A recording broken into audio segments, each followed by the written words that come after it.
Time. We have quite a bit of stuff to talk about today. We're going to take a look, if we have time, at the Snakening Part Two. We're going to take a look at the further attempts to throw Ukraine under the bus. We are also going to look at some other stuff. There's been a fair amount of news. I don't have that many articles prepared, so we're going to just have to talk about some of it.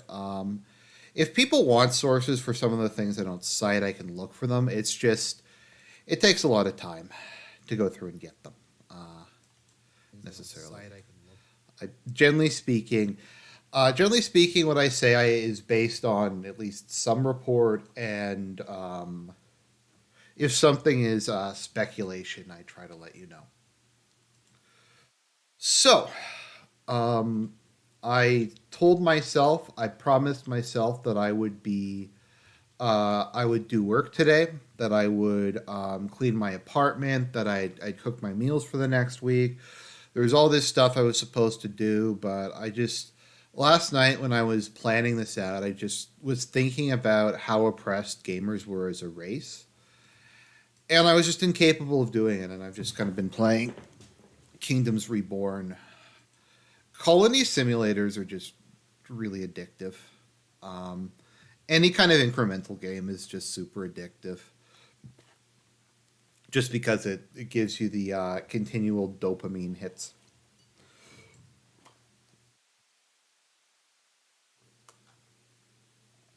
So, what's been going on in the world? Something I think I forgot to mention in the previous episode. Um, a lot of people made fun of Russia when they purchased a bunch of weapons from North Korea. So they've been consistently buying shells from North Korea. I think they've bought so far at least 1 million shells. And a lot of people made fun of Russia for doing this and said that, oh, they're losers.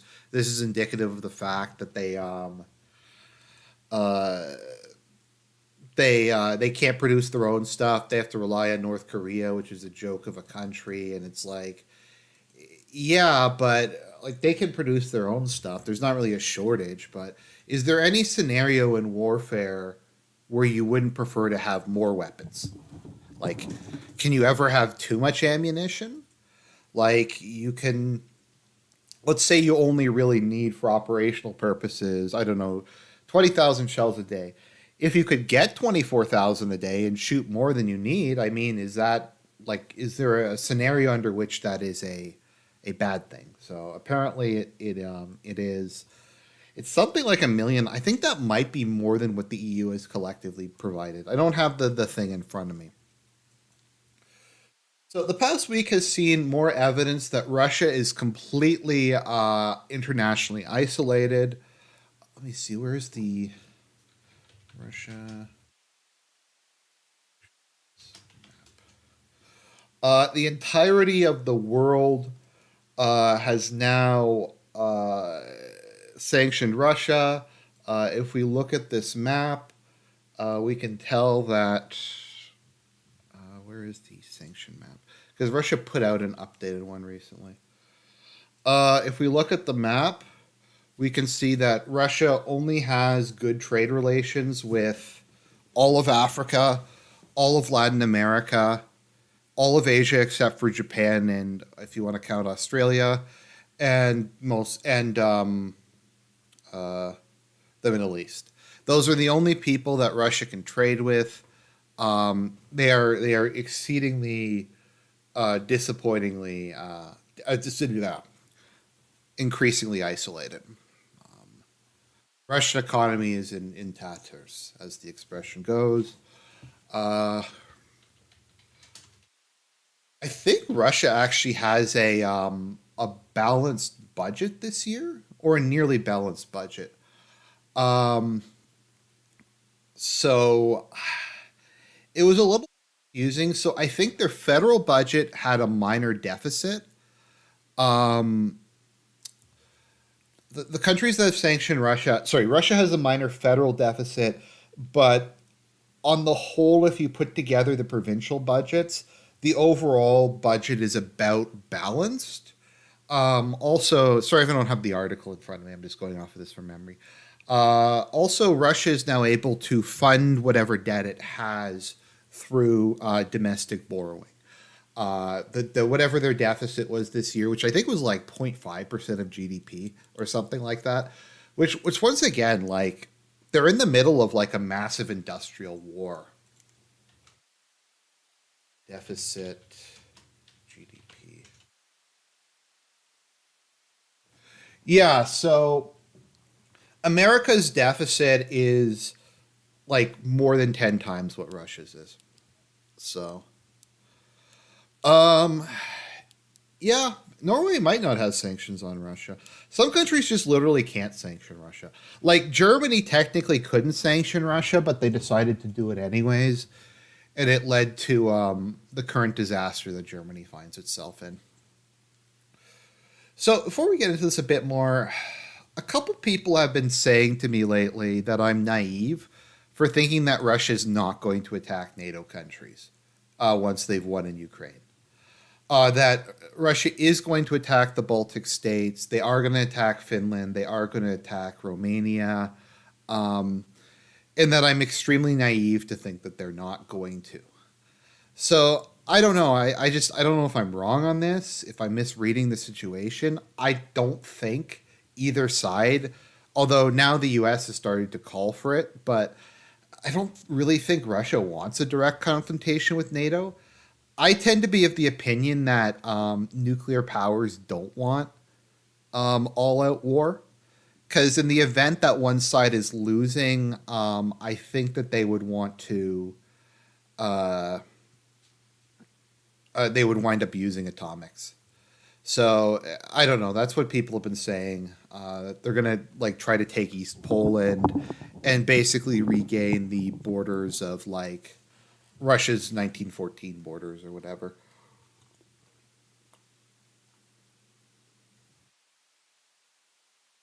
So I don't know.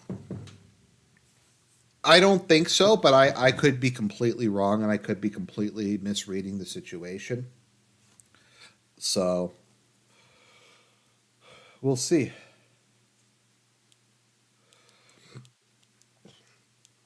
Yeah, it's once again, I don't know if we'll ever know what Putin's plans were. If like I called it a stretch goal, like the initial goal was to force Ukraine to change their constitution to be perpetually neutral, and then it became okay. We're also going to take these up extra couple of um, regions, and we're going to just keep going. So let me see here. So we do have some more snakening articles we're going to take a look against.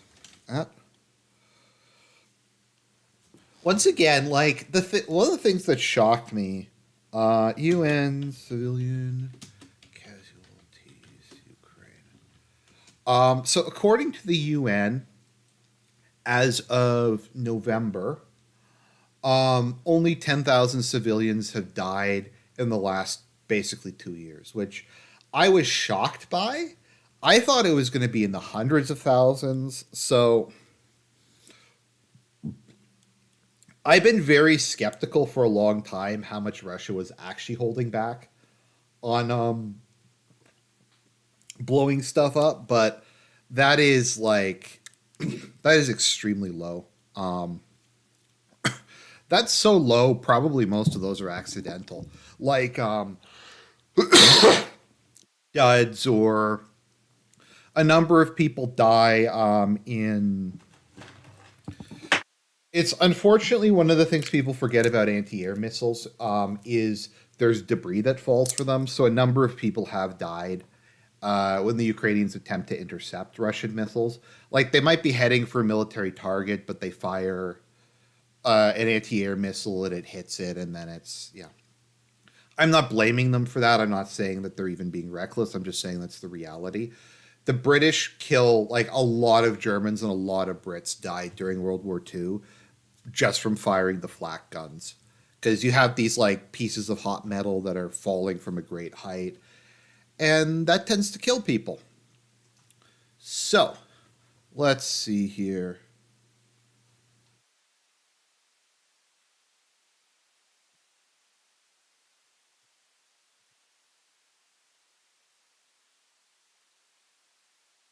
No, I'm just saying, like, if I think if Russia was deliberately trying to to kill a lot of civilian casualties, I think it would be way higher than this. I don't think they're trying to do that. Like civilian casualties, Gaza. Um, so like Gaza was over. Gaza has more civilian casualties um, within a much shorter period of time, in a much smaller area with much smaller numbers of soldiers. So, as I said, Israel is speed running the whole mass civilian death thing, but I don't really think it is arguable that.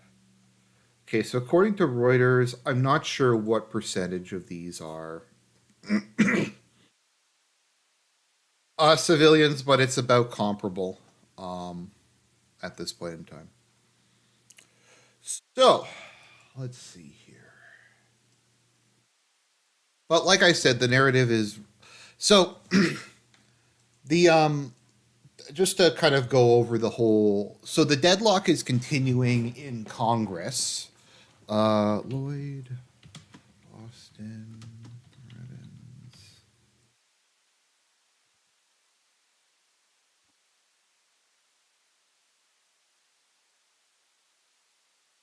Let's see here.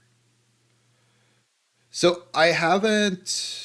Okay, MSN. Okay, so MSN is covering this. So we'll go to this. Well, this in a second, but basically, nothing is getting through Congress. The Democrats have basically said that we would rather.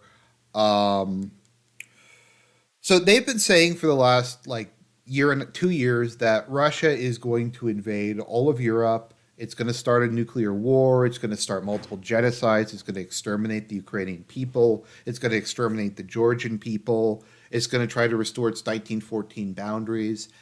And all of this will happen unless we give Ukraine money.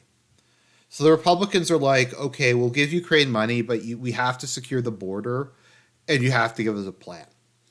And Biden is like, if Biden and the Democrats actually believed what they were saying, then their logic is that they would rather like allow World War III to happen, multiple genocides and stuff like that, than secure the border. Not securing the border is a higher political priority to them than World War III and nuclear war. If we believe what they've been saying, I don't think that's unreasonable to me. I might be slightly exaggerating, but they've pretty consistently been talking about World War III, about Russia's going to invade the rest of Europe. The other thing I do find really funny is the whole Republicans are like, could you give us a plan? Like, you want $80 billion. What is the money going to be spent on? And Biden's like, trust the plan. Trust the plan. Um, you just got to trust it, guys. Like, that it's going to go to a good place. It's going to go to a good place. The money is going to go to help Ukraine. Well, where is the money going to go? Like, is it going to buy weapons? Are you just going to give it to people? Is it going to be embezzled? We can't tell you. We can't tell you where the money went. We can't tell you where the previous like $120 million went. It just disappeared. It just disappeared, guys. Like, you expect us to keep any kind of track. And as I've said many times, I get it, fog of war. I get it, things are insane. No one expects a exact counting. There is a scene though from Thunderball that reminds me of this, and I hope I don't get a copyright strike from this.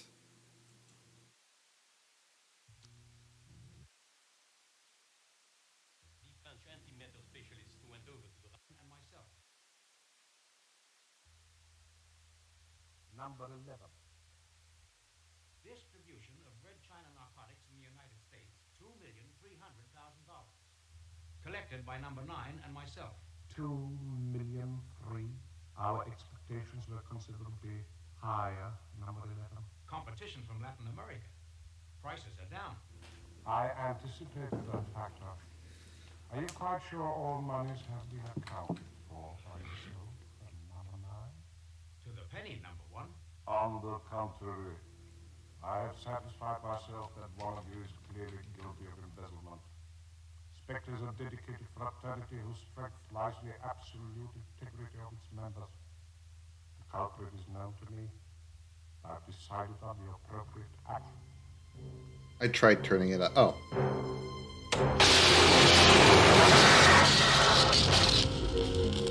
yeah, I'm sorry if you couldn't hear that. Um, it's hard for me to tell the audio balance on my end, but yeah. So the money, yeah, the money disappeared. Um, but no one is expecting like a to a penny thing. It's just like, did you spend like 10, like 20% of it on what? No, but we can't do that. But the Biden administration would rather allow World War III to happen than than the other stuff. Let's see here. I think I had some more snakening articles. We'll get to the main feature in a minute. Okay, so this is what Lloyd Austin said. Now, Tucker Carlson posted this. I have not seen any kind of other confirmation of this. So I don't know if this is accurate or not. This sounds like something that would be said, but I have not seen a mainstream media source report on it. And I generally speaking assume things are fake news unless I see it referenced elsewhere. But Elon Musk tweeted at Tucker Carlson and asked, was the statement confirmed? And Tucker Carlson said, 100%. Okay, so former Fox anchor Tucker Carlson on Thursday said that U.S. Defense Secretary Lloyd Austin threatened Congressmen he would send their uncles, cousins, and sons to fight in Russia if Ukraine aid is not approved. So Biden administration is openly threatening Americans over Ukraine. We'll send your uncles, cousins, and sons to fight Russia. So that is where we are at the moment. They're saying if the aid isn't approved, then we're going to send boots on the ground and we're going to, I don't know if it's going to be like a NATO expeditionary force and we're going to pretend that it's volunteers like the Spanish Civil War or something, or if they're serious about it. Now, I don't know if this actually happened. I don't know if he was being serious. I think he probably just got angry and in a moment of anger said that. But to a certain extent, it doesn't really matter. If they've reached the level of desperation where they're starting to use this rhetoric like this, that is a bad sign. Also, for a lot of these stories, I do wonder if they are planted in some fashion. That is, yeah. So, yeah. Now, the question I have is, why do they have to? Why do they have to do this? Like Lloyd Austin, he said this a little while ago. Oh no, that was Blinken. Okay. Blinken said Russia claimed it had the second strongest, best military in the world, but now many see Russia as the second strongest in Ukraine. So I don't get why like they would have to go to war with Russia because Ukraine's winning. Um, it's winning the war. This has been told us. This was Lloyd Austin from. This is from when was this? Yeah, this is from 2000. This is from '03. Russia's military is badly weakened from the grueling war in Ukraine. Russia has lost nearly half the combat effectiveness of its army. So, like, once again, I don't get why America would have to intervene in this conflict because Russia's lost. Um, does anyone remember when what was the other one? The was this it? Russia has lost half its capacity in Ukraine. Here's another one. This is the New York Post. Russia may need 10 years to rebuild after Ukraine war. Well, I mean, that gives the U.S. a lot of time. I mean, if they aren't going to be able to like launch any offensives for the next 10 years, then that's good news. Um, See, the Russian army is out of tanks. Let's see here. We have Milley saying that Russia has lost the war. Does anyone remember that one? That it was over back in February. So we have that. We have Ukraine. Uh, Russia will run out of weapons for war. Um, so, although this says they have to hold out till 2025, trust the plan, guys. Trump can still win. Russia will be out of military tools by spring. So Russia will be out of military tools to achieve its war aims in Ukraine by the end of spring. Remember when that happened? This is from March 2nd, 2023.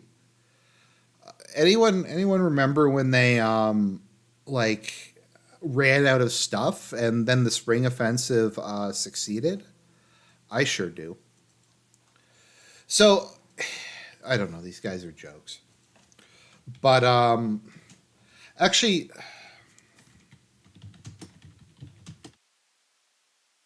I don't know if anyone has seen this, but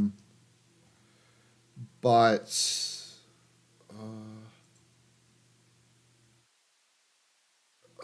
see. I'm trying to find this. Uh, so this is a BBC project that I think this is the right one. I could never remember what it's called. BBC Russian casualties.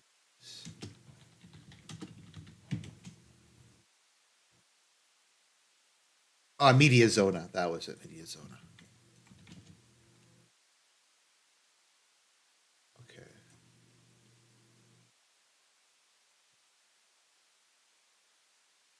So Media Zona is a BBC Ukrainian, I believe, joint count. So they go through funeral reports, paper reports, social media, and stuff like that, and they attempt to figure out that is the number of confirmed casualties. Now, is it higher than that? Yes. Even if we want to say 50% higher, though, which seems reasonable to me, um, like, does anyone remember how many people they said died in Bakhmut? Let me see here.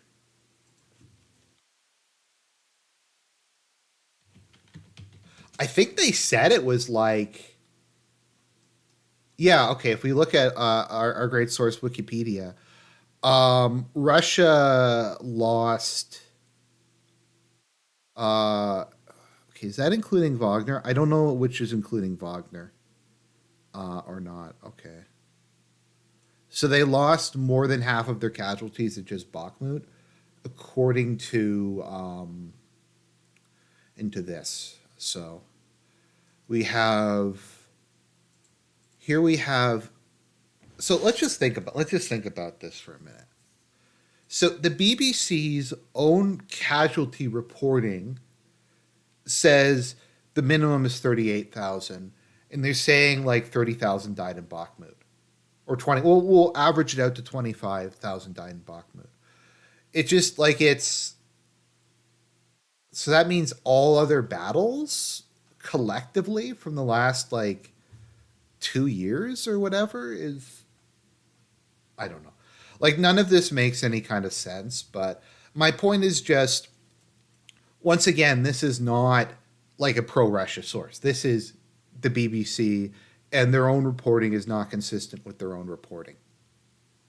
Also, that would imply that, like, once again, even if we assume that this is 50% higher, even if we assume that this is 60% higher, then something I also hate about all of these, is they will not give, like, they deliver. I don't know if they're just stupid or they're trying to lie, but they will say casualties. Casualties does not mean killed.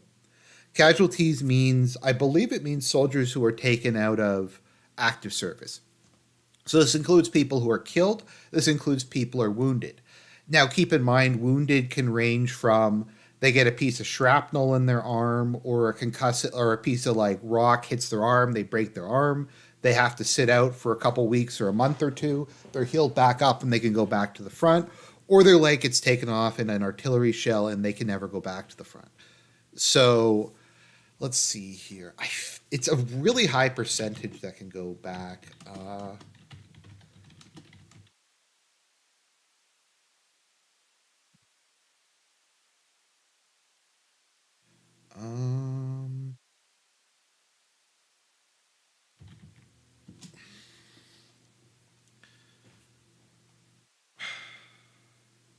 I don't have it in front of me. I think in modern Ukraine war casualties near 500,000. Uh, okay, foreign policy. Russia is has lost. Oh no, it's. I hate this. I hate this so much. Like if you look at okay, no, it does say killed or wounded. Okay, um, but okay, so 40,000 dead. It's very like inconsistent and very all over the place. Especially when you look at how many people they say died in Bakhmut. But anyways, my understanding is in modern warfare, compared to the past, a much higher percentage of people can be healed up and taken back to the front line. I think a lot of that is that soldiers now wear body armor. Now, keep in mind that body armor is not even necessarily primarily to stop bullets. How a lot of people die is from shrapnel. So the bullet might miss, it hits a concrete wall, a piece of concrete flies off and like goes through your skull, or a piece of wood from an artillery shell, or even I guess like little stones and stuff from the earth can do a lot of damage. And that stuff is completely negated by helmets and stuff. That was the big issue in World War One, was not even so much getting hit by artillery, but the artillery hitting concrete or barbed wire or something. And just a lot of the treatment is a lot better than it used to be. So we're going to take a look at a thing that shows how isolated Russia is. So Putin made a visit to the UAE last week. So this is the welcome he received. And once again, Russia is completely isolated. They have no foreign relations. Um, no one likes them. It's over. So look at this. Like, what a propaganda stunt. They have the planes with the Russian flag.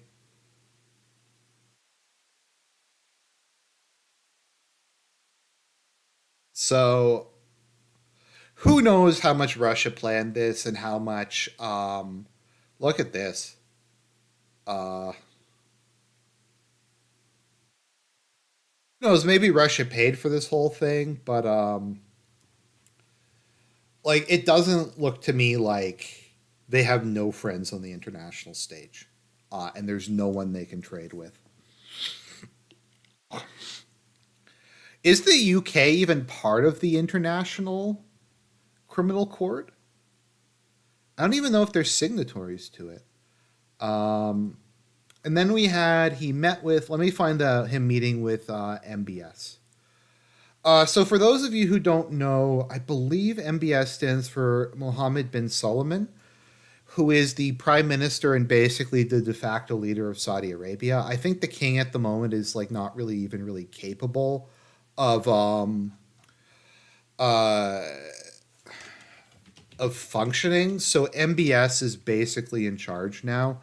Um, and we got this meeting moment. Yeah, he's the crown prince. Yeah, he's the crown prince, the prime minister, the de facto leader. So let me see, where is it?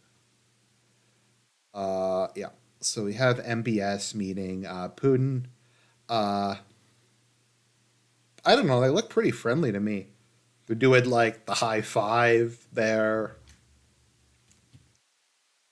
Like Saudi Arabia is not an irrelevant country. Saudi Arabia has a big economy. It also having good relations if you're Russia with the other major oil producing countries has a lot of benefits. I think there's also been some meetings with India and stuff like that. So once again, am I trying to say like that Russia's this benevolent force that everybody should love and stuff like that? I'm not saying that. I'm just saying the reality of the situation is that you get stuff like this happening. And to me, like if you have like the king, like that, basically the leader of Saudi Arabia, greeting you like an old college buddy, that doesn't show any. That doesn't show that you're completely isolated and everything is an unmitigated disaster. So that's where we're at the moment. And once again, I was complaining about this the other day. Something I really hate about the media is that there's zero accountability. So when this whole thing is over and we see that a lot of this stuff, and I'm not going to pretend, I have said many times that right wing news are. I don't get why it matters if the Saudis are good people or not. The point is that they're like, I don't like the Saudis. I hate the Saudis. I think we should nuke Saudi Arabia. But the point is that they have international relations and they have people they can trade with. The narrative was that Russia had no foreign trade anymore because of the sanctions and that they are like completely isolated. My point was merely that they clearly aren't. I don't know how that's endorsing Saudi Arabia or what they've done in radicalizing Muslims throughout the world, including places that were traditionally particularly moderate or were somewhat laid back. Um, Now, what was I saying again? I was talking about.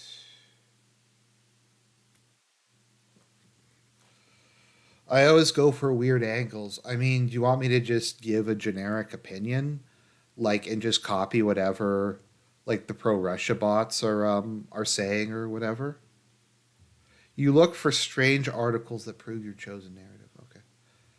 Once again, this is the thing people keep telling me that CNN and BBC and Washington Post and the New York Times and Time Magazine and Foreign Affairs are all like pro Russian propaganda, is the message I find. People who say I don't do these videos properly, is that these sources are all like Russian bots, is basically what it comes down to. So let's see here. Washington Post.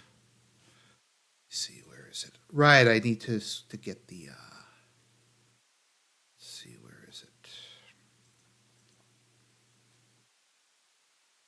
I will say, just as a bit of an aside, I do think that at this point in time, if there is ethics in video game journalism, then Trump will win the election. I still don't think he's going to win. I still think his actual chances of winning are extremely low. But if we were going to have an ethical and by video game journalism standards election, I think he would probably win at this point. Let me see, where is it? Uh,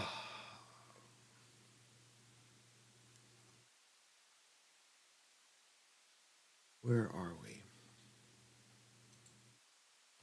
Like Froggy, I just like an honest question? Are you is your opinion that BBC's Media Zona project is an obscure, strange thing that's run by pro-Russian bots, and we aren't allowed to compare this to BBC's other reporting? Because I mean, if that's the case, that's fine. I'm just kind of curious where you're coming from on this one. Just trying to find where I put that article.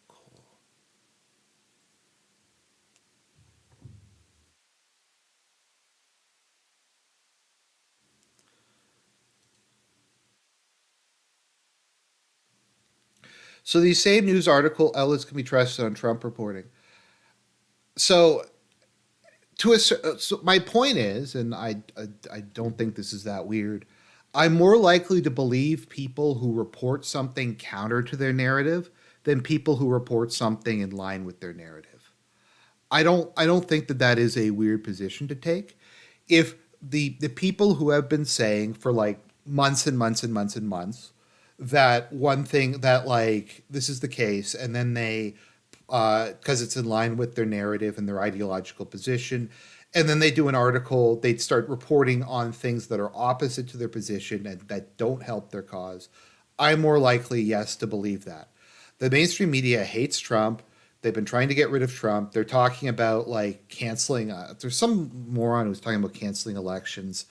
So I'm more likely to believe them when like radically pro-Ukrainian news sources report negative news than radically anti-Trump sources report negative news.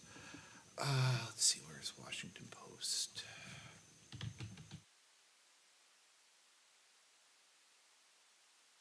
I don't know. You can that might be like naive or whatever, but okay. Let's see if this will load.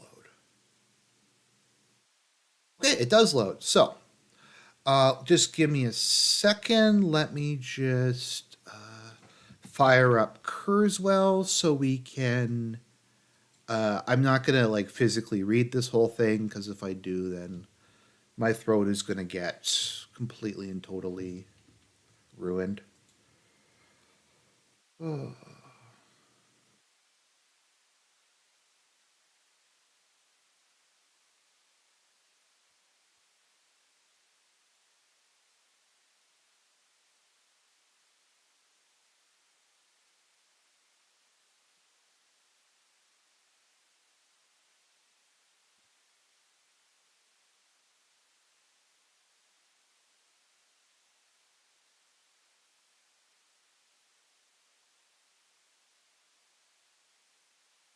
So my understanding, just because someone points out that Vivek brought up the Great Replacement. So my understanding is the narrative that liberals put forward on the Great Replacement is that it is factually accurate, but it's a conspiracy theory because it's said that it's deliberate. I've never seen any of them dispute any of the demographic facts behind the Great Replacement. They like their like explanation is it's not a deliberate policy. So you're insane if it's insane.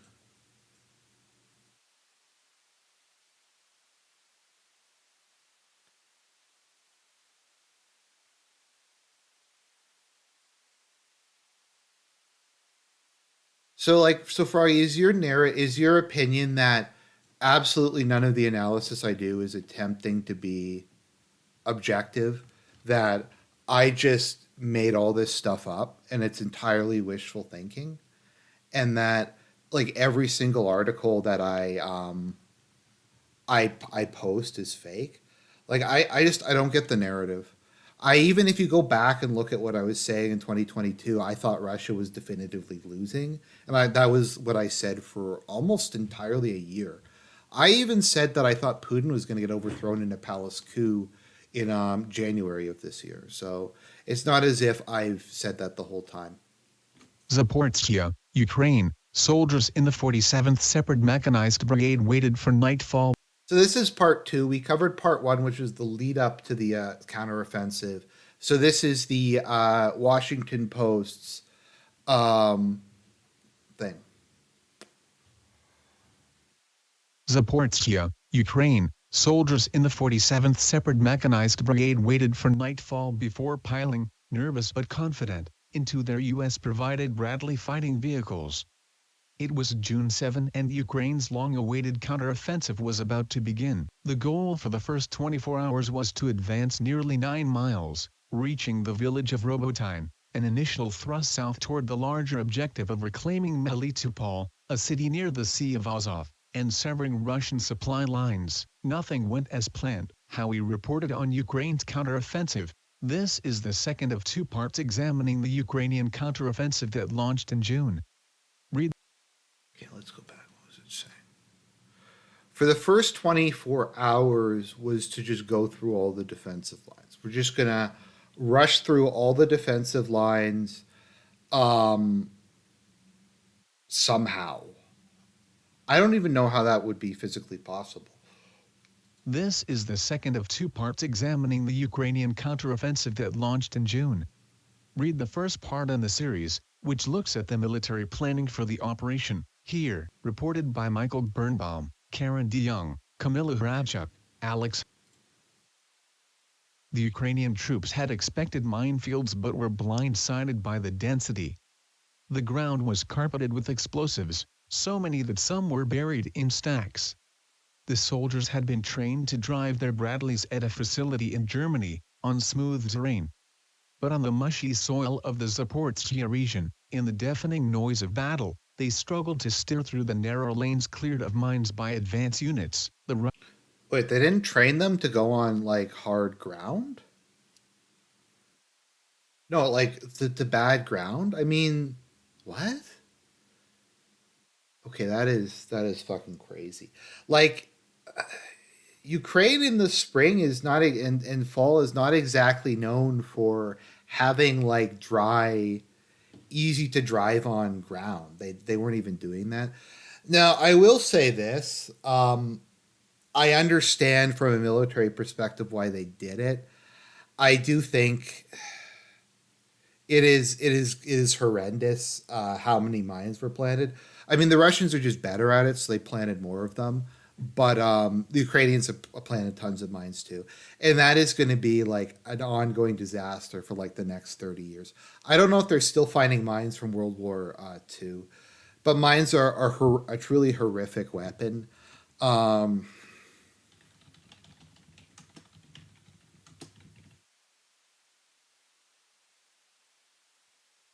there, I think most of the world has agreed. Yeah. Oh no, not most of the world.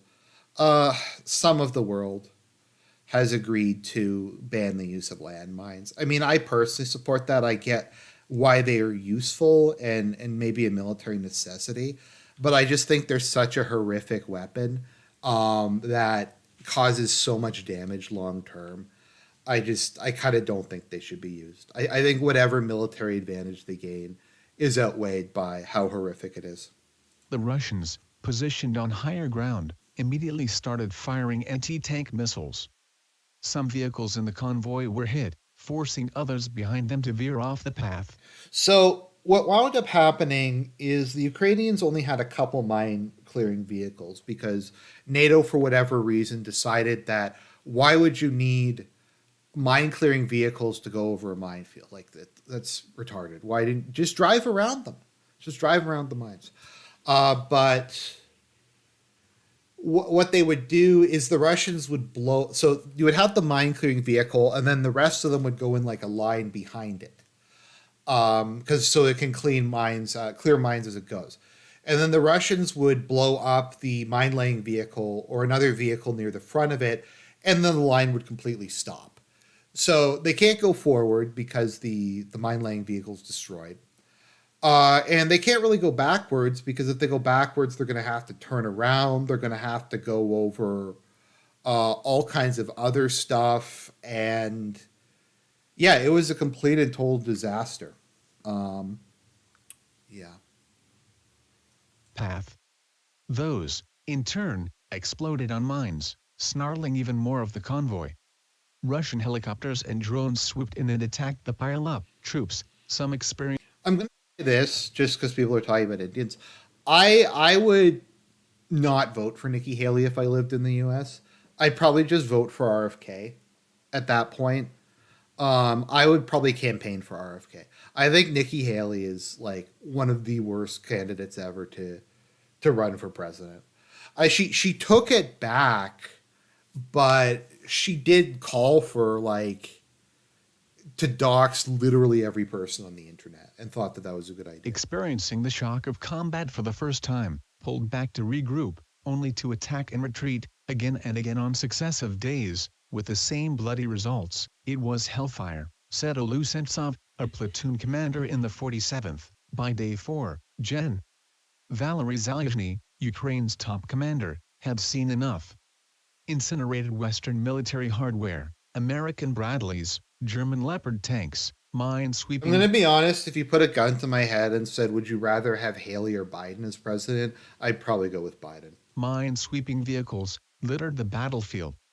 The numbers of dead and wounded sapped morale. The plan to take Robotyne. Ukraine's push to retake Robotyne at the start of the counteroffensive comprised two goals. On the first day, to advance to the northern edge of the town, and by the fourth day, to control the entire community and territory farther south. Because of extensive minefields and fortifications built by the Russians, the operation ultimately took 12 weeks to achieve. Part 2, written by Isabel Kershaw. They literally like said earlier though that they were going to reach the coast in like 24 The hours. Ukrainian troops had expected minefields but were blindsided by the density. The ground was carpeted with explosives, so many that some were buried in stacks. The soldiers had been trained to drive their Bradleys at a facility in Germany, on smooth terrain.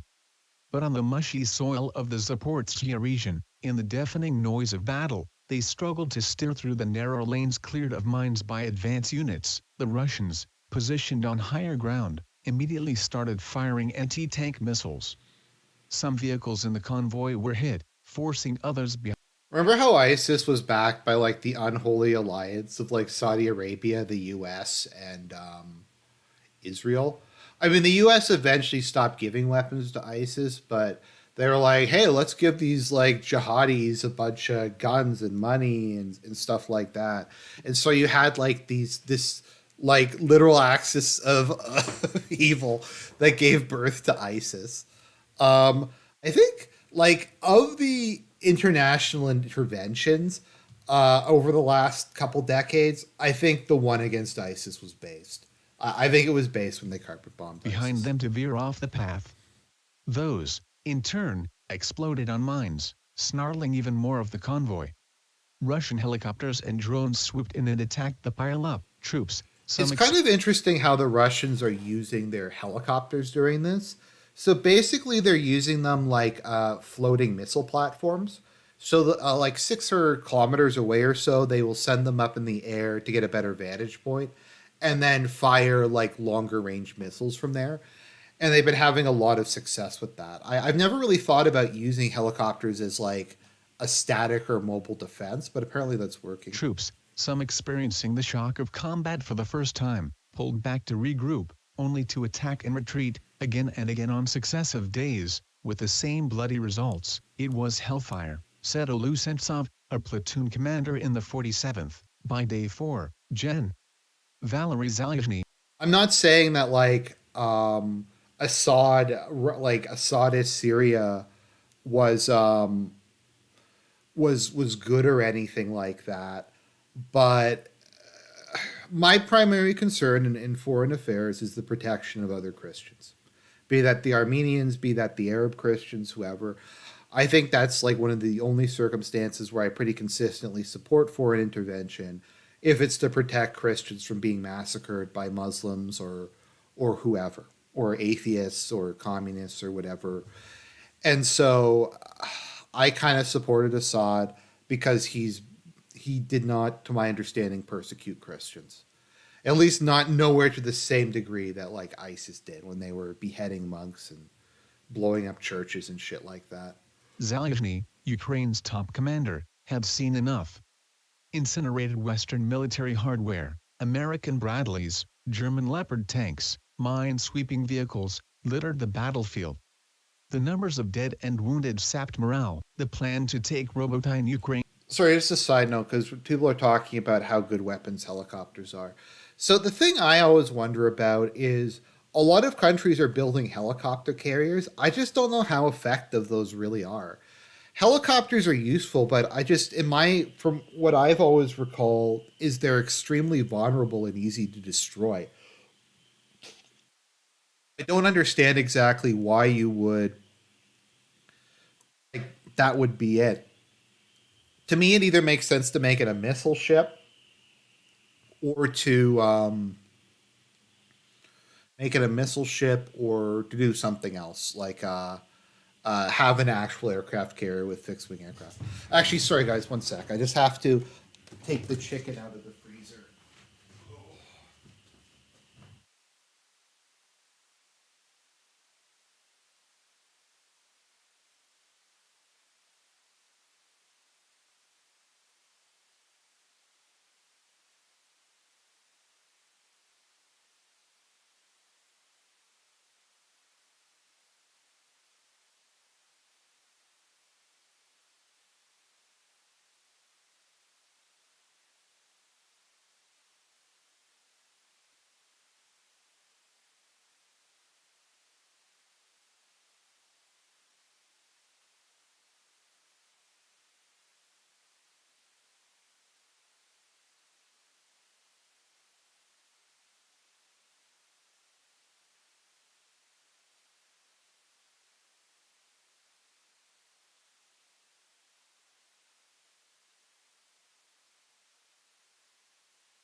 Sorry about that.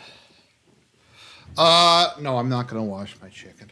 Just what I normally do on Sundays is I cook like a massive pot of something, and then I put that in Tupperware containers, and that's my lunch for the next week. Robotyne Ukraine's push to retake Robotyne at the start of the counteroffensive comprised two goals. On the first day, to advance to the northern edge of the town, and by the fourth day, to control the entire community and territory farther south.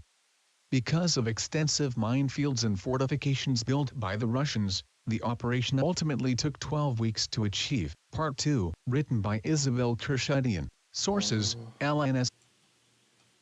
Okay, why is it? It seems to be having trouble.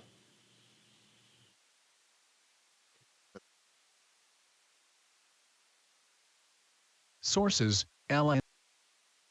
Zaluzhny told his troops to pause their assaults before any more of Ukraine's limited weaponry was obliterated, a senior Ukrainian military official said, rather than try to breach Russian defenses with a massed, mechanized attack and supporting artillery fire, as his American counterparts had advised. Zaluzhny decided that Ukrainian soldiers would go on foot in small groups of about 10, a process that would save equipment and lives but would be much slower. Months of planning with the United States was tossed aside.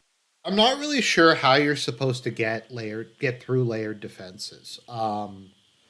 Like, how do you get over anti-tank ditches? I mean, I guess you can, like, you have bridge layers and stuff like that, but I don't really get how mechanized forces are supposed to get over that, to get past Dragon's Teeth, to get past minefields, while they're being shot at.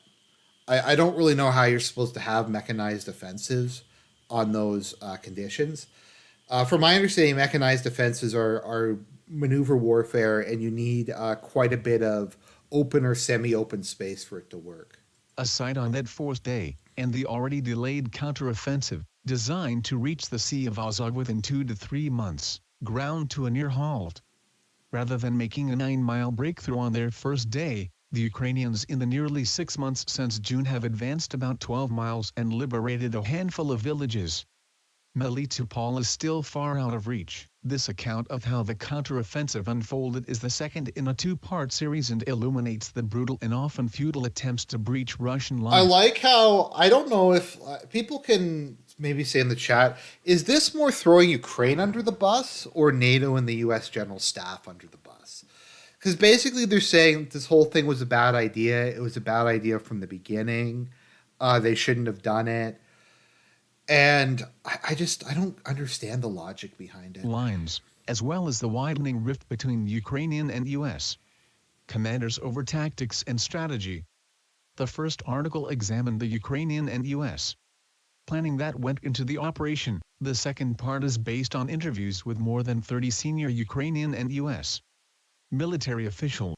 Once again, like, these people are sick fucks. They wanted the cinematic counteroffensive. They like made trailers for it and all that shit. And they sent like tens of thousands of brave Ukrainian soldiers to just die because they wanted to make like a CNN news report.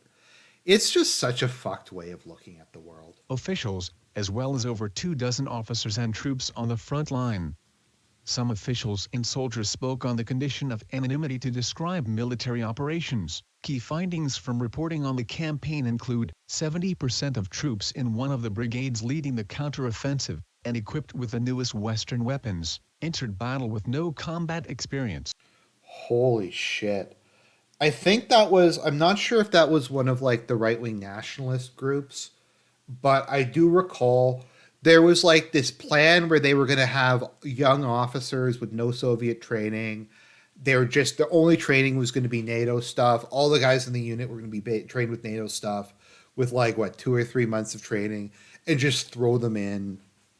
Experience. Ukraine's setbacks on the battlefield led to rifts with the United States over how best to cut through deep Russian defenses. The commander of U.S. forces in Europe couldn't get in touch with Ukraine's top commander for weeks in the early part of the campaign amid tension over the American second-guessing of battlefield decisions. Each side blamed the other for mistakes or miscalculations. U.S. military officials concluded that Ukraine had fallen short in basic military tactics, including the use of ground reconnaissance to understand the density of minefields. Ukrainian officials said the Americans didn't seem to comprehend how attack drones and other technology had transformed the battlefield. Look, dude, you just walk up and you look at the minefield. And that's how you do it. The problem is with drones, it's easier if you're just like a small group of infantry. But even then, like at any point in time, a drone can just come like crashing into you.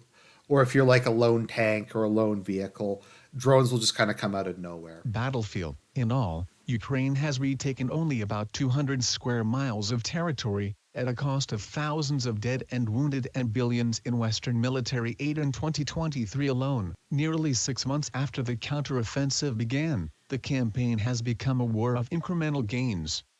Damp World War I-style trenches lace eastern and southern Ukraine as surveillance and attack drones crowd the skies overhead. Moscow launches missiles. Like, I'm sure that the conditions on both sides are atrocious, but the Russians have had a lot more time to build it up. So I would imagine that the conditions in their trenches are probably much better. Missile assaults on civilian targets in Ukrainian cities, while Kyiv is using both Western missiles and homegrown technology to strike far behind the front lines, in Moscow, in Crimea and on the Black Sea. But the territorial lines of June 2023 have barely changed. Yeah, Konstantin says that old-fashioned flak guns have been the best anti-drone measure. I'd imagine stuff like I forget what it was called, the chopper or whatever, that half track they had during World War II, the Americans, where they had like 4 linked 50 cals. I'd imagine stuff like 50 cal machine guns, small flak guns would be pretty good against drones because they're very fragile. Also, you don't want to spend a lot of money because they're cheap and mass produced. Changed. And Russian President Vladimir Putin, in contrast to the silence he often maintained in the first year of the war, trumpets at every opportunity what he calls the counteroffensive's failure. As for the counteroffensive, which is allegedly stalling, it has failed completely, Putin said in October, on Jan. So we have 2 narratives about the first year of the war. The first year is to dismiss how Ukraine retook Kharkov and the Kharkov Oblast, and they took Kherson, and Russia withdrawed from Kiev. Now, the one answer to that is Russia was incompetent, Ukraine was just better, and they steamrolled them, and that proves that Russia's incompetent at fighting a war.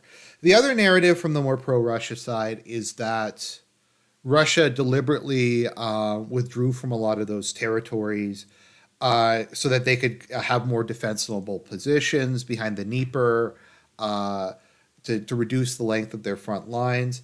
It's probably a little bit of both. The issue, I don't think it's so much the competency of the Russian army, but they really, I think, miscalculated on the resolve, and they didn't bring nearly enough soldiers. Like, I think at Kiev, they only had like 30,000 dudes or something. There's no way you're going to capture a city the size of Kiev with 30,000 On Jan dudes.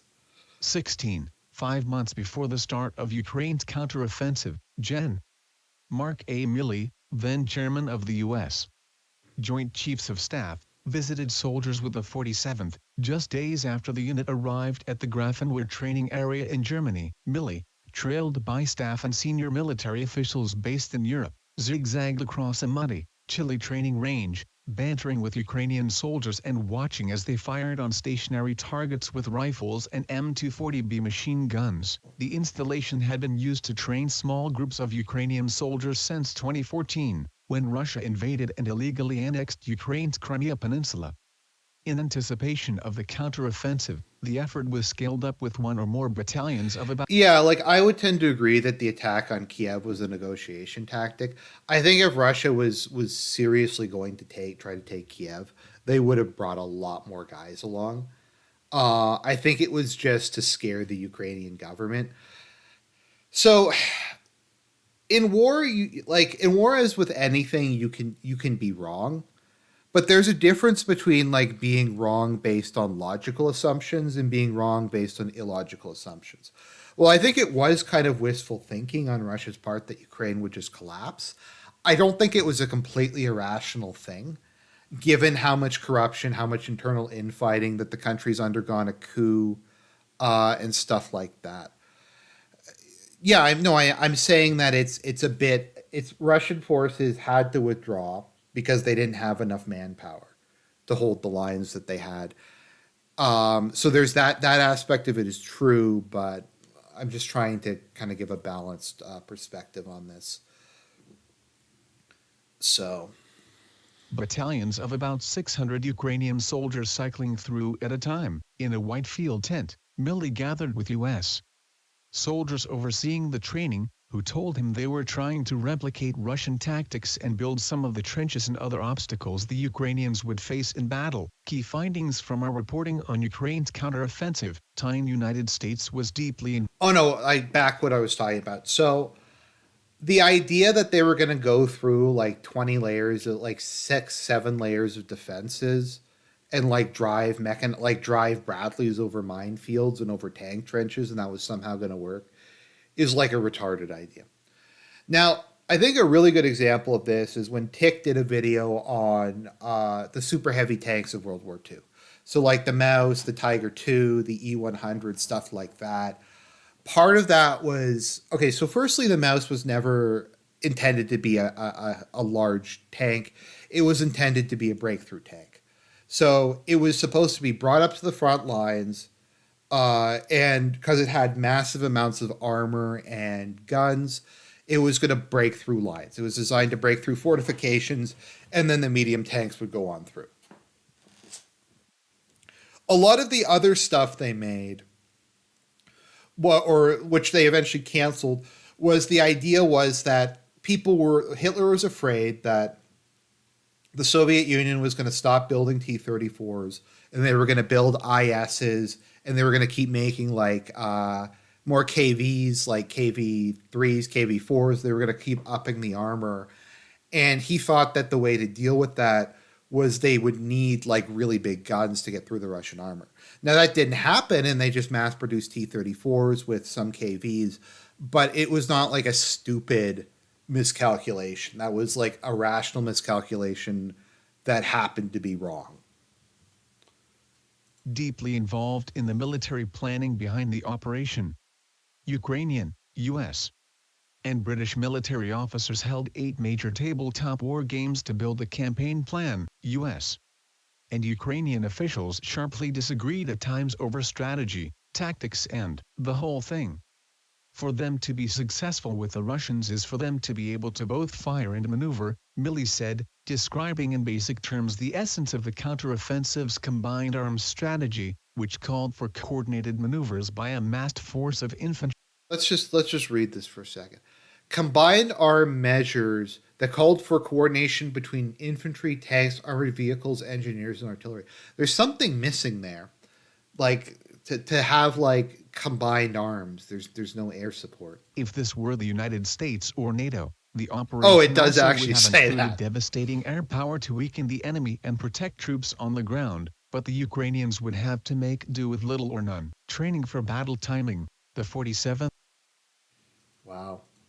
The 47th had been selected to be a breach force at the tip of the counteroffensive and would be equipped with Western arms.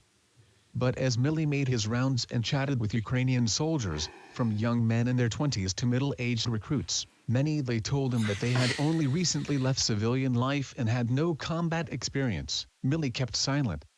But later, in the meeting with U.S. trainers, he seemed to acknowledge the scale of the task ahead. "Give them everything you've got here," he said. The 47th was a newly created unit tabbed for the training in Germany. Ukraine's military leadership had decided that more experienced brigades would hold off the Russians during the winter, while fresh soldiers would form new brigades, receive training abroad and then lead the fight in the spring and summer. More than a year of war, with up to 130,000 troops dead or wounded, according to Western estimates, had taken a heavy toll on Ukraine's armed forces. Even the most battle-hardened brigades were now largely composed of drafted replacements. About 70% of the soldiers in the 47th didn't have any battlefield experience, according to one senior commander in the brigade. The 47th's leadership was also strikingly. So I'm not a military man, but I've read a lot of history books. To my knowledge, the single most important trait that any army can have is to be able to maintain discipline in the face of contact with the enemy. This is like, if you look at ancient warfare, most of the casualties come when one side breaks and starts running away, and the other side just sighs through them. The ability of the guys to hold position, to stay in their foxholes, to keep calm, to just not degenerate into a panic is extremely important. And that requires a lot of training and a fair amount of experience to be able to do that. But Strikingly young, that his didn't happen. commander, though combat hardened, was just 28 years old and his deputy was 25. Their youth have been Commander was 28 years old. Wow. billed as an advantage. Young officers would absorb NATO tactics unaffected by the Soviet way of war that still infused parts of the Ukrainian military. Some of the Ukrainian soldiers thought the American trainers didn't grasp the scale of the conflict against a more powerful enemy. The presence of a huge number of But I thought that Russia was the second best army in Ukraine. drones, fortifications, minefields and so on were not taken into account, said a soldier in the 47th with a call sign Joker. Ukrainian soldiers brought their own drones to help hone their skills, he said, but trainers initially rebuffed the request to integrate them because the training programs were predetermined. Drone use. They want to train people for the Russo-Ukraine war without integrating drones? I mean, it's been the big weapon. I do wonder if at some point tanks are just going to, if the tank is declining, my guess is they're going to come up with some sort of like automated system to stop drones. Like they will have like automated machine guns that shoot them down or something like that. That seems plausible to me, but for the moment, tanks are very vulnerable to them. Use was later added following Ukrainian feedback, a U.S. official said. The U.S. program had benefits, Joker said, including advanced cold weather training and how to adjust artillery fire. But much was discarded once real bullets flew. We had to improve tactics during the battle itself, he said. We couldn't use it the way we were taught, U.S. and Ukrainian officials said they never expected that 2 months of training would transform these troops into a NATO-like force. Instead, the intention was to teach them to properly use their new Western tanks and fighting vehicles and make them literate in the basics of firing and moving. So that's the plan, guys. We're going to make them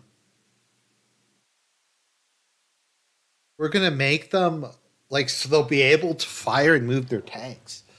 Like, can you be competent at driving a tank in 2 months? Like, it takes some people like 2 months to more than 2 months to learn to drive. Like a learner's permit for a car is like, you have to have driven for a year or two before you can get your license. I know in Ontario you had to, I think it was a year for your G2, then a year for your G1, and then you had to do a test for your full G. And the expectation is in 2 months they're going to learn how to use tanks and effectively. Okay, that makes sense. That is a plan. When soldiers from the 47th returned to Ukraine in the spring, they expected the counteroffensive to start. They have directed EMP anti-drone weapons. Okay. I don't know if you can harden drones against them or if that's just too expensive. Something I noticed, if you look at the Israel war, I saw some like Merkavas and some Israeli vehicles that had cope cages on them. I was told at the beginning of this war that like spaced armor and slat armor and that stuff doesn't exist. That spaced armor does not, or composite armor does not defeat heat shells, does not defeat anti-tank weapons. That it's a lie. It's a lie. Also, once again, this is a thing in literally speaking every war.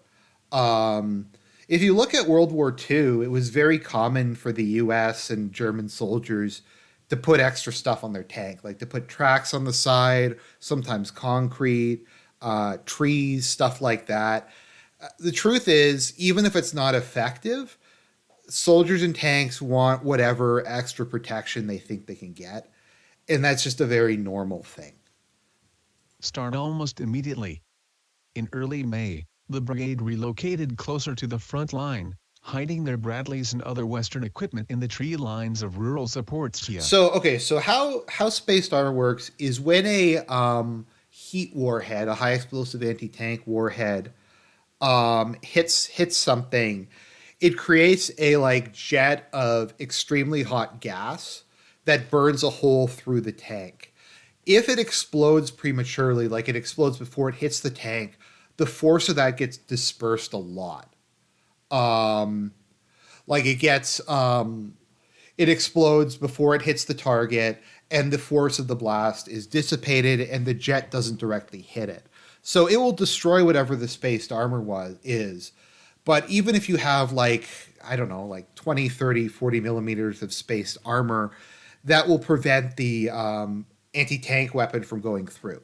Likewise, with slat armor, my understanding is it either can function that way and make the warhead explode, or it can damage the warhead if it hits in between two panels, and it damages the fuse inside of it. Zaporizhzhia. The 47th insignia on vehicles was covered up in case locals sympathetic to Russia might reveal their location, but weeks passed with no order to it. Also in urban warfare, as Politics Archive points out, if you're driving near a building, someone in the building can just get like a big satchel. I don't know if you guys know what satchel charge is, but just to explain. So during World War II, one of the anti-tank weapons infantry would have is satchel charges, which is literally just a bunch of TNT or plastic explosives in like a cloth bag, and you would just throw it onto the tank. And it wouldn't be fancy, but it had a lot of explosive power, and it would damage the tank. If you're in an urban environment, I'm sure it's not that hard to throw one of those from the second floor window. And if it lands on the cope cage, it's not going to directly hit the tank. Order to attack. Many in the unit felt the element of surprise had been lost. The political leadership shouldn't have been announcing our counteroffensive for almost a year, said one unit commander in the 47th. The enemy knew where we'd be coming from. Milley and other senior U.S. military officers involved in planning the offensive argued for the Ukrainians to mass forces at one key spot in Zaporizhzhia. Now, my understanding is flat armor does not work against like javelins or other large anti-tank missiles. But my understanding is most of what is used is like older school RPGs and drones and stuff like that. So it is effective against that. It's not effective against javelins, but javelins are a very limited resource, whereas I'm sure the Ukrainians have massive stockpiles of RPGs. Zaporizhzhia, to help them overcome stiff Russian defenses and ensure a successful breakthrough in the drive to Melitopol and the Sea of Azov. The Ukrainian plan, however, was to push on three axes, south along two distinct paths to the Sea of Azov, as well as in eastern Ukraine around the besieged city of Bakhmut, which the Russians had seized in the spring after a nearly year-long battle. Ukrainian military leaders decided that committing too many troops to one point in the south would leave forces in the east vulnerable and enable the Russians to take territory there and, potentially, in Kharkiv to the northeast. In 2022, Ukraine reclaimed roughly Y. In 2023, Ukraine has been able to 8,610 square miles of territory with reclaim only about 200 square miles. Two major counteroffensives in the of territory. Evgikalev Melvkpol, Crimea illegally annexed by Russia in 2014, Simferopol 0, Sevastopol OU, Berdyansk. To split the Russian forces in Zaporizhzhia, Ukrainian Marine brigades at the western edge of the neighboring Donetsk region would push south toward the coastal city of Berdyansk. That left the 47th and other brigades, part of what Ukraine referred to as its 9th Corps, to attack along the counteroffensive's main axis, toward Melitopol. The plan called for the 47th and the 9th Corps to breach the first Russian line of defense and take Robotyne. I don't think I've ever said that like the Western military equipment was bad, although some of what they sent them, like the Leopard ones, are of kind of dubious use. Like I'm sure the javelins were very helpful. There just wasn't enough of them, and they're out of Stinger missiles too. They did a good job at like what they were supposed to do, but they just don't have enough of them. Robotyne. Then the 10th Corps, made up of Ukraine's I mean, the Germans had Ferdinands. I mean, the Ferdinand had a lot of problems with it, but it did have a massive gun that could one-shot Russian tanks from a long ways away. And my understanding is it did kill a lot of stuff in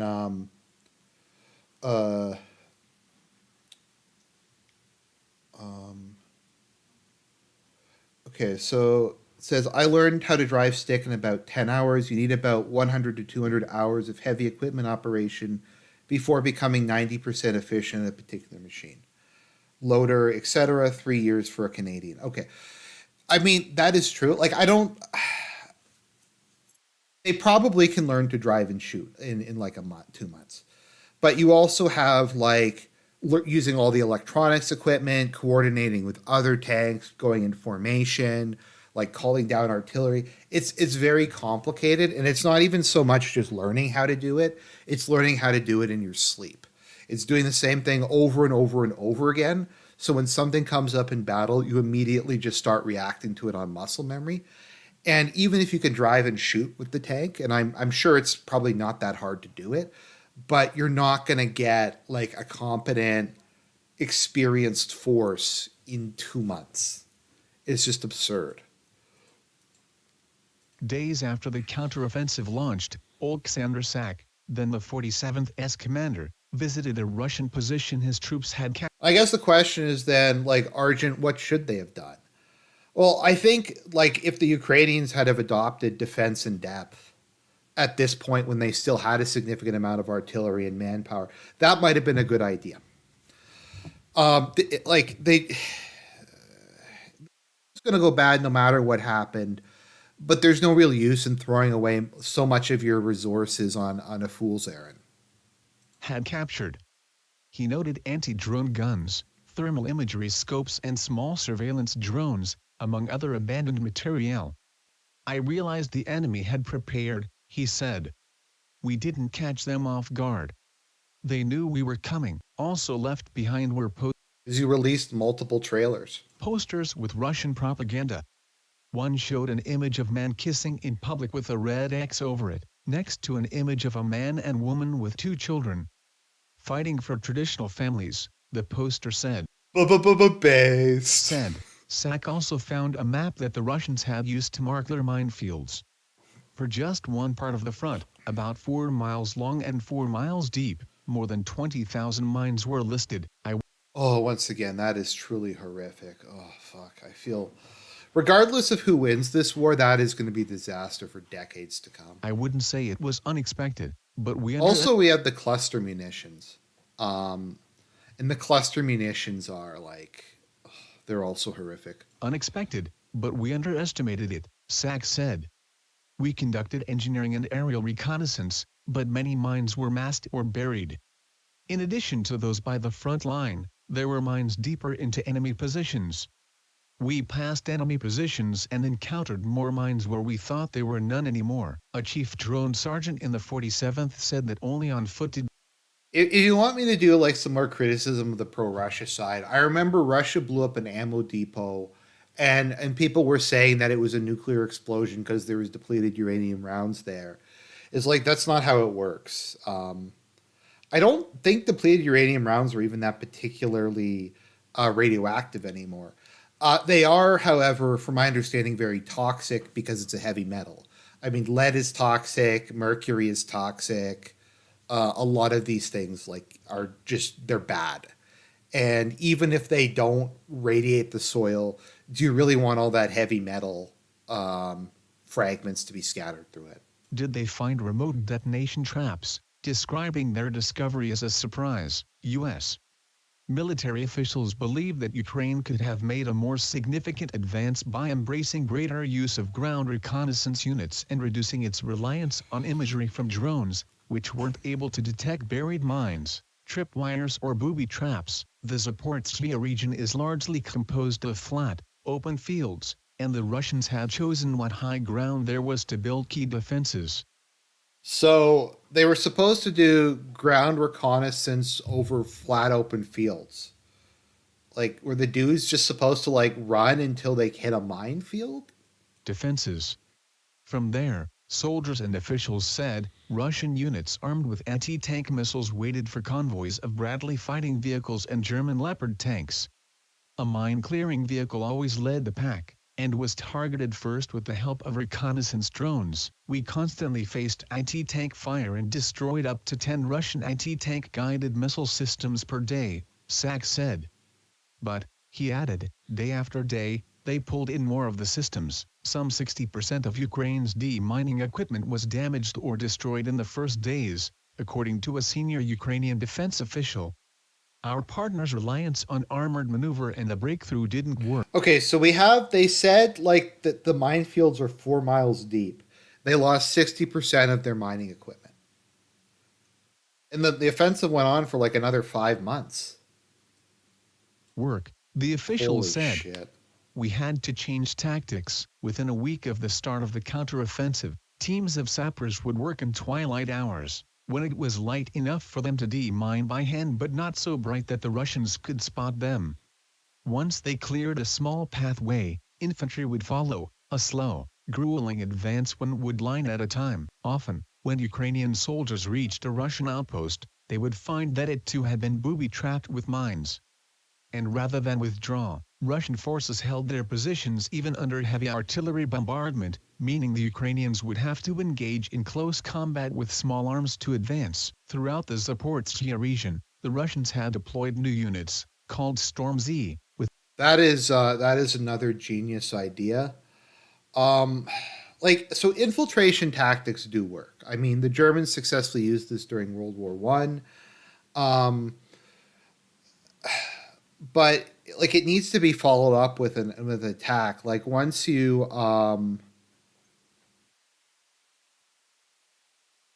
Tian Glon said, good point. I guess inexperienced operators could have trouble doing bush fixes, get tanks stuck more often, probably possibly overall less effective. Like, can you really learn to maintain a tank properly, to coordinate, to learn all the the tricks to it? Because like from my understanding, like a lot of tanks have quirks with them. If you don't really know if you're not experienced, you could get an arm taken off while loading or something like that.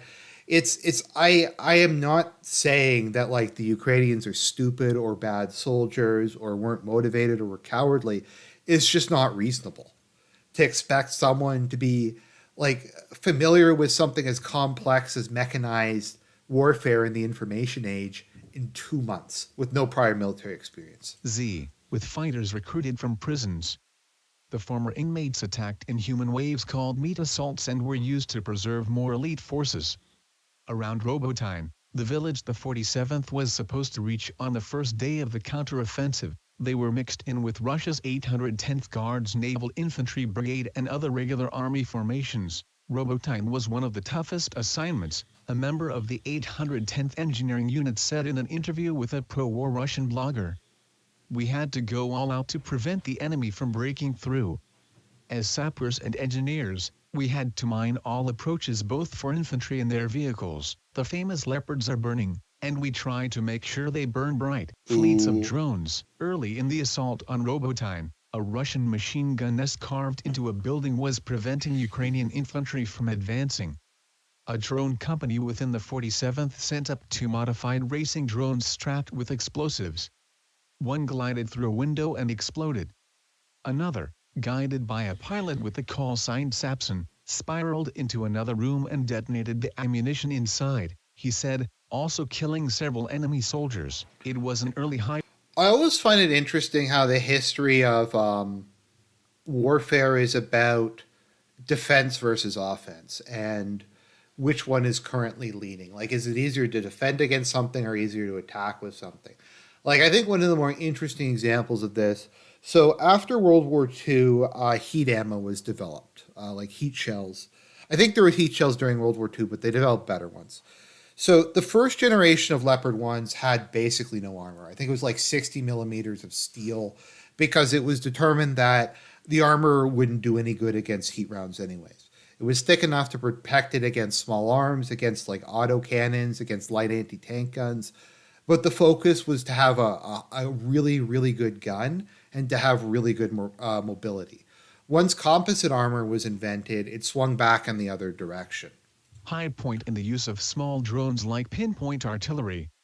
Drone operators, wearing a headset that receives a video feed from the drone in real time, hunted for armored vehicles. So my point is, like with drones, once they start getting, I think they have them, people said, once you have jammers that can kind of negate the advantage of that, It swings back in a more defensive direction. Vehicles using the first-person view drones, known as FPVs. FPVs are so precise and fast that they can target the weak parts of vehicles, such as engine compartments and tracks, operators say. But Russia is also deploying fleets of the same hand-built attack drones, which cost less than $1,000 each and can disable a multi-million-dollar tank. I think a lot of these come from Ukraine. Actually, so sorry, not Ukraine. From Iran. So I think it's the Garin 2 drone that Iran mass produces, and the Russians are just using them. Once again, they can build their own drones, but if you can get a bunch more at like a relatively cheap cost, I mean, why not? Like, I'm sure the North Korean ammunition isn't the best in the world, but if you can get another million shells, then sure, you could just shoot it. Tank. Unlike artillery ammunition, which is a precious resource for both Russia and Ukraine, the low-cost, disposable FPV drones can be used to hit small groups of infantry, navigate directly into trenches or into troops on the move. Evacuating the wounded or bringing fresh supplies to a frontline position also became harrowing and potentially deadly tasks, often saved for nighttime because of the threat of drones. At first, our problem was mines. Now, it's FPV drones, said Sentsov, the platoon commander in the 47th. They hit the target precisely and deal serious damage. They can disable a Bradley and potentially even blow it up. It's not a direct explosion, but they can hit it in a way to make it burn, not only stop the vehicle but destroy it. U.S. military officials, drawing on their own doctrine, called for artillery to be used to suppress the enemy while mechanized ground forces advanced toward their objective. You've got to move while you're firing the artillery, a senior U.S. defense official said. That sounds very fundamental. Like, Bradleys don't really have much armor on them. I think it has like 20 to 30 millimeters. I think it has some sort of reactive armor. But it's still it's a very, very lightly armed thing. Fundamental, and it is, but that's how you've got to fight. Otherwise, you can't sustain the quantity of artillery and munitions that you need. But Ukrainian... Because if I recall, someone's pointing out about night vision. Initially, prior to the war, I think they imported most of their night vision systems from France, but now they've started developing it domestically. Ukrainian officials have said the ubiquity and lethality of different types of drones on both sides of the front line has been the biggest factor preventing the Ukrainians or the Russians from gaining significant ground for months. Because of the technical development, everything came to a standstill, a high-ranking Ukrainian military official said. The equipment that appears on the battlefield lives for a minute at the most. Chaotic battlefield conditions. The 47th claimed the liberation of Robotynonog. 28. Air assault units in Ukraine's 10th Corps then moved in, but have been unable to liberate any other villages. The front line has also grown static along the parallel drive in the south, where Ukrainian Marines led the push toward the Azovsky city of Berdyansk. After retaking the villages of Staromaersk and Urotsain in July and I don't know why they thought that like these amphibious assaults were a good idea. Like, amphibious assaults are really hard. They're really rough. Like great powers have trouble with them. I don't know how they thought that they were going to be able to do it. Throughout the summer, some of the fiercest fighting took place in a few square miles outside the eastern city of Bakhmut, along the third axis of the counteroffensive. Ukrainian war planners saw regaining control of the tiny village of Klishchivka as key to attaining firing superiority around the southern edges of the city and disrupting Russian supply routes. In July, police officers belonging to the newly formed Leet, or Fury, Brigade, one of the brigades created last winter ahead of the counteroffensive, were deployed to the area. The brigade, made up of a mix of experienced police officers and recruits, was tasked with storming Russian positions in Klishchivka, largely using gunfire and grenade. I guess they have grenades. It's better than Wagner using the shovels. That was a bizarre one where they were like, Wagner is storming like Ukrainian positions with shovels. Now, the explanation I heard was that Wagner had dedicated entrenching teams, and the entrenching teams would run up and build trenches after Wagner took ground as a way to secure it, and that there was not that. Also, it's soldiers. The U.S. Army uses entrenching tools as close-range weapons, don't they? Like, isn't using military spades as like an improvised weapon Like they're bladed, right? For that specific purpose. Grenades, video footage of the Elite Brigade's operations, which was provided to the Washington Post, and interviews with officers who participated in the fighting reveal the intense and at times chaotic battlefield conditions. In one bodycam video, from September, soldiers weave in and out of the ruins of homes as heavy shelling booms around them. Moving from one bombed-out house to another, the Ukrainian forces search the wreckage for any remaining Russian troops, screaming out for them to surrender before lobbing grenades into basements. Days later, on Sept. 17, Ukraine announced that it had retaken Klishchivka. But its recapture has not moved the lines around Bakhmut in any significant way since. Klishchivka is actually a cemetery of equipment and Russian troops, said the Elite Brigade's commander, Police Col. Oleksandr Netrebko. But he also conceded, every square meter of liberated land is covered with the blood of our men. Frustration builds, with no big breakthrough. U.S. officials became increasingly agitated over the summer that Ukraine was not dedicating enough forces to one of the southern axes, given the American view of its strategic value. In the north and the east, Gen. Oleksandr Syrsky controlled half of Ukraine's brigade. Like it's the U.S. It's like, you guys aren't get good, Ukraine. You're not trying hard enough. Brigades, which ran from Kharkiv through Bakhmut down to Donetsk. Meanwhile, Gen. Oleksandr Tarnavsky controlled the other half of active brigades, fighting along the two main axes in the south. U.S. officials viewed the roughly 50-50 split of Ukrainian forces as the wrong mix and wanted more forces shifted to the south. Of course, the enemy is going to try to destroy your mina-clearing vehicles, the senior U.S.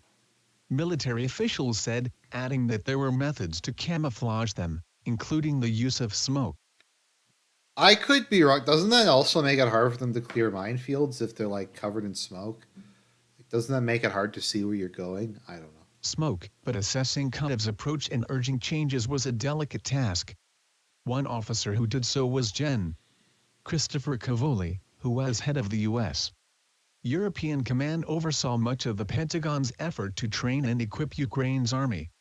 Milley, by contrast, often struck a more optimistic, motivational tone. Cavoli, however, couldn't reach Zaluzhny during part of the summer, a critical phase of the counteroffensive. Three people from... Yeah, does anyone remember that when Zaluzhny just went AFK for a couple months? That was... Cavoli declined to comment on the issue. A senior Ukrainian official noted that Zaluzhny spoke to Milley, his direct counterpart, throughout the campaign. By August, Milley too had begun to air some frustration. He started saying to Zaluzhny, "What are you doing?" A senior Biden administration official said, the Ukrainians were insistent that the West simply wasn't giving them the air power and other weapons needed for a combined arms strategy to succeed. "You want us to proceed with a counteroffensive, you want us to show the brilliant advances on the front line," said Olha Stefanishina, Deputy Prime Minister for European and Euro-Atlantic integration of Ukraine. "But we do not have the fighter jets, meaning that you want us to throw our soldiers, you know, and accept the very fact that we cannot protect them." When a line... So, this person seems reasonable. This person literally just said that they were retarded, and it's like,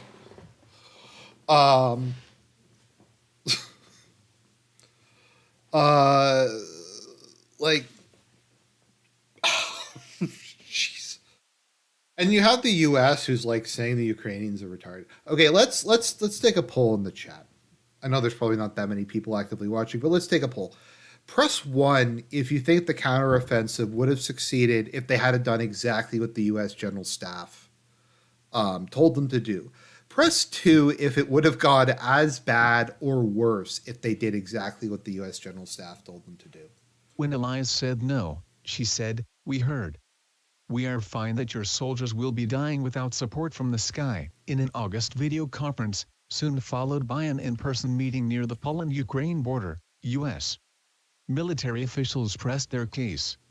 They said they understood the logic of preoccupying Russian forces at different points on the front, but argued that deep advances would not come unless the Ukrainians massed more forces at a single point to move quickly and decisively. Zaluzhny, in response, laid out the challenges in stark terms: no air cover, more mines than expected, and a Russian force that was impressively dug in and moving its reserves around effectively to plug gaps. I would not characterize that meeting as a come-to-Jesus meeting in some massive drama, go left, go right, Milley said in an interview.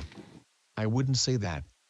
I would say this is the normal course of business where professional leaders routinely meet to assess the situation and adjustments going on the ground. In July, as Ukraine ran low on artillery shells and the counteroffensive faltered, the Biden administration shifted position on providing Ukraine with artillery cluster munitions, with the president overruling State Department concerns that the reputational risks were too high given the weapon's history of killing or wounding civilians. The final key decision on weapons transfers came in September, when the administration agreed to provide a variant of the Army Tactical Missile System, known as ATACMS. The missiles were not the deep strike variant Kyiv had requested, with the United States instead opting for a shorter-range weapon that drops cluster submunitions. While useful, Ukrainian officials Once again, like the ATACMS aren't bad. Like they're like decent missiles, but like they just don't have enough of them. Ukrainian officials said, neither the ATACMS launchers nor the cluster weapons have broken the battlefield deadlock, nor have other strategies. Throughout the counteroffensive, Ukraine has continued striking far behind enemy lines in an effort to weaken Russian forces and sow panic within Russians. The glide bombs have also been a game changer. So I think the U.S. also uses them, but Russia's been making a lot of use of them. So for just to reiterate, I'm sure most of you know about this, but I'm just if for people who are watching this later. So the Russians take an old what's known as a dumb bomb, or iron bomb. So that is like your standard kind of unguided bomb you just drop from a plane and it hits the ground.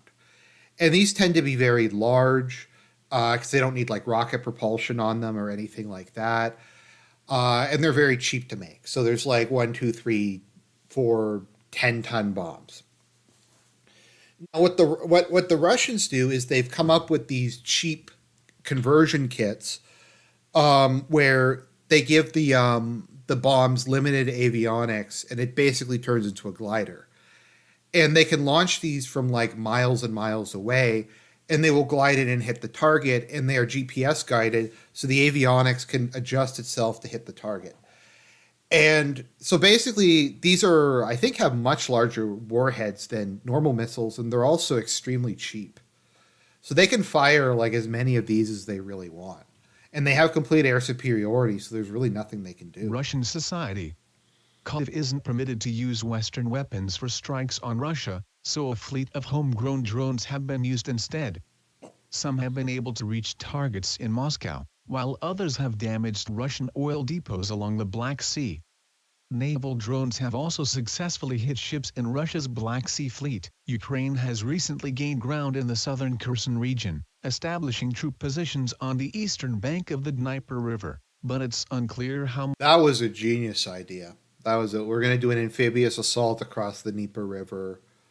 I don't know how they thought that was going to work out. How much weaponry, artillery especially, has been moved across the river to threaten Russian supply lines stemming from Crimea. Ukraine has stopped asking for more tanks and fighting vehicles, despite intensely lobbying for them throughout the first year of the war. A lot of the weapons, a high-ranking Ukrainian military official said, they were relevant last year. Frozen lines. In late September, in a meeting with NATO Secretary General Jens Stoltenberg, Ukrainian President Volodymyr Zelensky was asked why his military continued to commit so many forces to the east rather than the south. Zelensky said that if the Russians lost the east, they would lose the war. According to a person familiar with the conversation, Zelensky acknowledged differing views among some of his commanders, the person said. But most senior Ukrainian military officials continued to believe that throwing more troops at one part of the front would not force a breakthrough. No shit. And in mid-October, the Russians tried just that in a fierce assault on the eastern Ukrainian town of Avdiivka, which sits in a geographically strategic pocket close to the Russian-occupied city of Donetsk. Now it was the Russians on the offensive, with 4 brigades moving in columns of tanks and personnel carriers, and descending on one narrow strip of the front. Engineering vehicles with minesweepers led the charge. It was exactly how the Ukrainians had started their counteroffensive. And similarly, The Russians suffered severe losses. Ukrainian officials claimed that more than 4,000 Russian troops were killed in the first 3 weeks of the assault, before switching to a dismounted approach, just as the Ukrainians had done. In early October, the 47th Brigade, after a brief respite from the fighting, was rotated back into the counteroffensive. Zelensky had publicly vowed that Ukraine would continue its push through the winter, when the weather would make any advances even more difficult. By the end of October, however, the troops of the 47th were suddenly moved east, to defend the northern flank of Avdiivka. The brigade's Western weapons, German Leopard tanks and American Bradley fighting vehicles, went with them. The relocation to Avdiivka was a surprise for the brigade, but it was also a signal that the operation in Zaporizhzhia was frozen along largely fixed lines.